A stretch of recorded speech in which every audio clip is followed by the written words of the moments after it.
Good morning, students. Class 12th, Political Science, Chapter 4, India's Foreign Policy. Here is the fourth video of this chapter. In this video, we will study about the African and Asian unity, and we will start the topic of India and Chinese relation.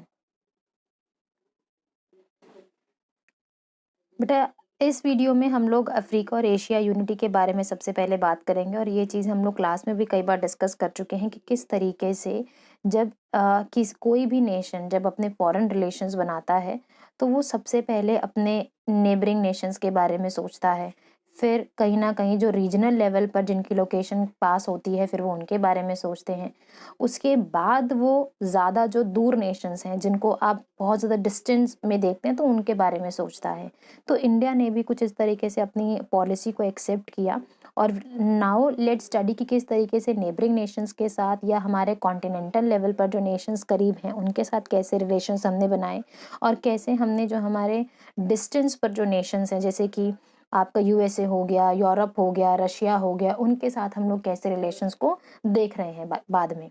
ये topic जो है बेटा लगातार आगे आगे बढ़ता रहेगा जैसे जैसे हम लोग चैप्टर में आगे बढ़ेंगे और हम लोग धीरे धीरे करके ये जो पेरिफेरी है जिसको हमने ड्रॉ किया है अभी, तो वो पेरिफेरी किस तरीके से हम लोग बढ़ाने की कोशिश करेंगे बाय द टाइम और कैसे हम लोग धीरे धीरे करके अलग अलग लेवल पर या अलग अलग टाइम पीरियड पर अलग अलग पॉलिसीज की हेल्प से हम लोग आगे बढ़ेंगे धीरे धीरे करके। अब हम लोग बात करते हैं एफ्रो एशियन यूनिटी के बारे में। Yet given its size, location and power potential, Nehru invested a major role in India in the world affairs and especially in Asian affairs. हम लोग बेटा जब नेहरू की बात करते हैं तो नेहरू एक ऐसे फॉरेन मिनिस्टर रहे अपने टाइम पीरियड पर या एक ऐसे प्राइम मिनिस्टर रहे जिन्होंने कहीं ना कहीं अपने एशियन नेशंस के साथ या अपने बहुत ज़्यादा जो क्लोज नेबरिंग नेशंस हैं वर्ड कहना सही होगा, तो उनके साथ ज़्यादा बेहतर रिलेशंस या रिश्तों को सुधारने की कोशिश की है। ऐसा इसलिए किया गया क्योंकि नेहरू को ये लगता रहा कि हमारी कॉमन प्रॉब्लम्स हैं, हम लोग कॉमन टाइम पीरियड के अंदर सामने आ रहे हैं, डेवलप हो रहे हैं, तो हम लोगों को शायद उन परेशानियों को बाहर निकलने में हम लोग एक दूसरे का साथ ज़्यादा बेहतर तरीके से दे पाएंगे। His era was marked by establishing of like contact between India and the other newly independent states of Asia and Africa। तो नेहरू के टाइम पीरियड को स्पेसिफिकली आज के दौर में हम लोग किस तरीके से जानते हैं, एक वो दौर एक वो समय जब इंडिया ने एशिया के और अफ्रीका के नए आज़ाद हुए देशों के साथ अच्छे संबंध बनाना शुरू किया। हम लोग इस तरीके से इसे देखते हैं। Throughout the 1940s and 1950s, Nehru had been an ardent advocate of Asian unity। वो हमेशा से हर तरह से कहीं ना कहीं पूरे एंथुजियास्टिक बिहेवियर के साथ एशिया के रिलेशंस या एशियन यूनिटी के लिए हमेशा काम करते रहे। And under his leadership India convened the Asian relations conference in March 1947। तो एक ये ट्रीटी साइन किया गया जिसकी हेल्प से अलग अलग टाइम पीरियड, मतलब ये कहो कि ना आप ना एक फ्रेज देखोगे बेटा इस चैप्टर या इस पूरे पैराग्राफ में कि एक हमने 1947 में एशियन रिलेशंस के साथ हमने कॉन्फ्रेंस की जिसके अंदर हम लोग काम कर रहे हैं। इसके बाद हम लोग बात करेंगे कि किस तरीके से एक बैंगडुंग कॉन्फ्रेंस ऑर्गेनाइज किया गया 55 में, जहां पर अब हम लोग अफ्रीका और एशियन रिलेशंस के बारे में बात करेंगे और इन्हीं सब दोनों कॉन्फ्रेंसेस का या मीटिंग्स का रिजल्ट रहा आपका नाम जो कि 1961 के अंदर स्टैब्लिश हुआ। तो ये तीन फ्रेज या फिर तीन अलग अलग बड़े लेवल पर हम मीटिंग्स को देखते हैं। 5 months ahead of attaining it's independence, हम लोग अगस्त में जाके इंडिपेंडेंट हुए और इंडिपेंडेंस से पहले ही हमने एशियन रिलेशंस की रिगार्डिंग हमने मीटिंग करनी स्टार्ट की ताकि एशिया जो नेशन है उसके रिलेशन उनके देशों के साथ एक अच्छा रिलेशन बनाया जा सके। India made like earnest effort for the early realization of freedom of Indonesia from Dutch colonial regime by convening an international conference in 1949। यानी कि आप खुद आज़ाद हो रहे हैं कुछ महीनों बाद, बेसिकली ये कहा जाए तो, और आप दूसरे जो देश हैं जो एशिया के जैसे इंडोनेशिया रहा उसको डच गवर्नमेंट से आज़ादी दिलाने के लिए भी हमने काम किया। ठीक है, और इसको एक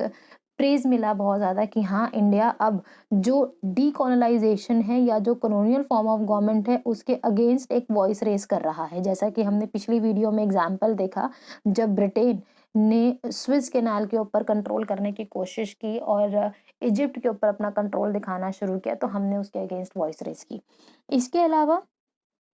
India was a like staunch supporter of the decolonisation process. ये हमारी फॉरेन पॉलिसी का एक सबसे इम्पोर्टेंट पार्ट है कि हम डीकोलोनाइजेशन के बहुत ज़्यादा सपोर्टर रहे कि कॉलोनियल फॉर्म ऑफ गवर्नमेंट ख़त्म हो, इंपीरियल फॉर्म ऑफ गवर्नमेंट को ख़त्म किया जाए और नेशन सोवरेनिटी के साथ, इंडिपेंडेंस के साथ अपने रिलेशंस या अपने डिसीजंस खुद लें। ये हमारे लिए एक सबसे ज़रूरी बात है और सबसे इम्पोर्टेंट बात हमारे लिए रही। And firmly oppose the like racism, क्योंकि साउथ अफ्रीका के अंदर जो नेशंस या लोग जो प्रॉब्लम फेस कर रहे थे, हमने उसके बारे में भी या उसके अगेंस्ट भी हमने वॉइस रेज की। साउथ अफ्रीकन नेशंस की इंडिपेंडेंसी के लिए हमने बहुत ज़्यादा काम करने की कोशिश की। तो विच प्रूव्स दैट कि कहीं ना कहीं